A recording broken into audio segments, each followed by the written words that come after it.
Watu wa county government wamekuja kwangu. Wale walikuwa kwa Makarani, wale walikuwa kwa Game Rangers, wale walikuwa na rokota pesa kwa Masai National Reserve, wamekuja kwangu wanalia, wanasema wamedhulumiwa. Kuna pesa yao inakatwa ya NHIF, NSSF, hata mpaka ile loans ambayo wamechukua kwa bwana wengine.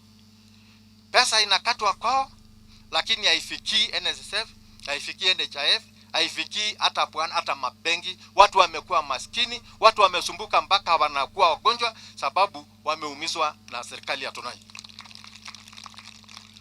Ningetaka kuambia hawa ambao wamelia sana, karibu Mungu aje awatoe kwa mapingu ambayo wameumia kwa miaka 10.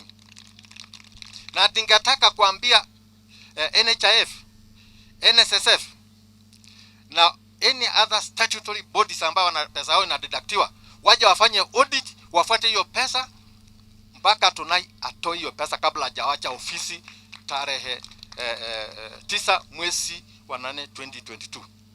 Lazima. Na ningetaka kuambia hawa maofisa ambao wameteswa miaka 10 kwamba watarudi kwa kazi yao siku ile tutachukua uongozi sababu tutachukua. Na hii maneno ya kukataa kuandika watoto wa Masai, hawa watoto wako na madigrii wengi sana, wasichana, vijana, lakini hawana kazi.